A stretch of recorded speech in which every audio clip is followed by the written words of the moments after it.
kay magduko ta alang sa pagampo. Dalaygo nga Dios, amahan mo na ka sa langit. Salamat kayo Ginoo sa imong dakong gugma kanamo sa kinabuhi nga imong gihatag ug paday namong gipahimuslan hangtod karon. Nining takna Ginoo sa balaan nga adlaw nga igpapahulay. Aniya karon kami nagakatigom aron sa paghimaya pagpasidungog kanimo. Og ang tibuok kalibutan nagasaulog usab sa Semana Santa nga diin naghinumdum sa kamatayon ni Kristo diha sa krus. Apan kami Ginoo ikaw nag-apat ka namo o nagkayunan kung kami magkahimada magpasidungog sa atong gihanyo ng balang presensya makiguban namo o masabtan namo ang imong mga pulong o magkinabuhi kami di magsumata sa inyo. Itugyan ako kini sa ngalan ni Kristo na among luwas. Before our deacons will receive our offering, I will be reading to you this passage. Malachi 3 verse 10, it says, "Bring me all the tithes into the storehouse, that there may be meat in my house. And brought me out here, saith the Lord of hosts, if I will not open you the windows of heaven, pour you out a blessings that there shall not be room enough to receive." Our deacons are reading now to receive our tithes and offering. Heard the words of scriptures from the ages past, bringing all the tithes into the storehouse, making consecration that will ever last, asking for the promised blessing, bringing all the tithes into the storehouse.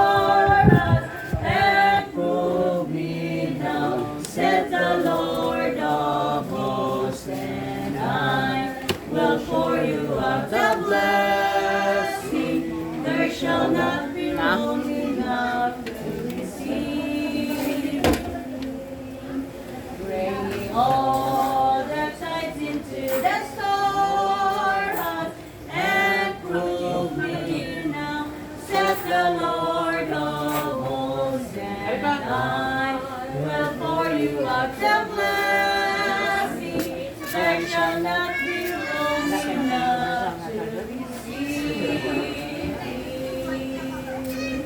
Praise God from whom all blessings flow. Praise Him, all creatures here below. Praise Him above the heavenly hosts. Praise Father, Son, and Holy Ghost. Amen. Shall we pray? Lord, we come before you today to present our tithes and offering to you in faith. We believe your word and we honor it by putting our faith in action. Through giving, we thank you for your blessings and we believe have what you promised. We advise you in faith.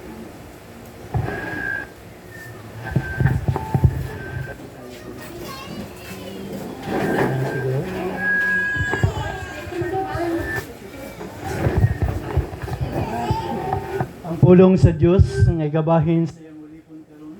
May kaplagan dinhi sa Pilipos 2 versikulo 5 hangtod kini siya sa 8 nga siya nagaingon dinhi. Angay ninyong batunan ang hunahuna sa gibatunan ni Kristo Jesus nga mao kini. Bisan siya Dios, wala siya mamugos sa pagpabiling hukom sa Dios. Hinuon sa iyang kaugalingong kabuton, gibiyaan niya kini iyang katungod ug mahimong usa ka ulipon. Natawo siya sama sa kasagarang tao. Nagpaubos siya ug nagmasinugtanon hangtod sa kamatayon bisan sa iyang kamatayon sa krus. Mangluhod ang tanan.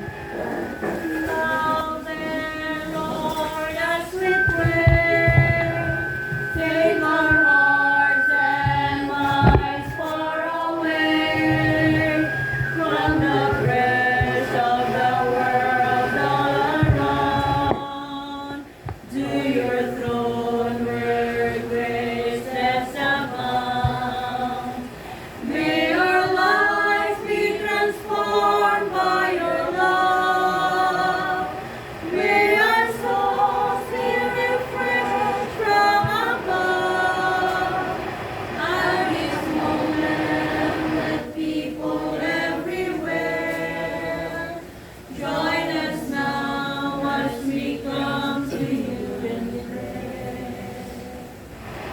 nga labing gamhanan nga tag-iya sa mong matag usa ka kinabuhi nga naa ka sa mga langit. Amahan, aniya kami karon naghiusa. Aron sa pagsimba, pagdaig, paghimaya na kanimo. Nagpaubos kami, nagluhod kami. Agig timaan, amahan, nga wala kami sarang mahimo kung wala ka sa mong kinabuhi. Di sa inyong kabuntagon. Ikaw ang among ginbuhi. Kaya ikaw ang magpataliwala ka namo o Diyos. Ning among nga serbisyo karon. Ikaw o Diyos ang among ginbuhi.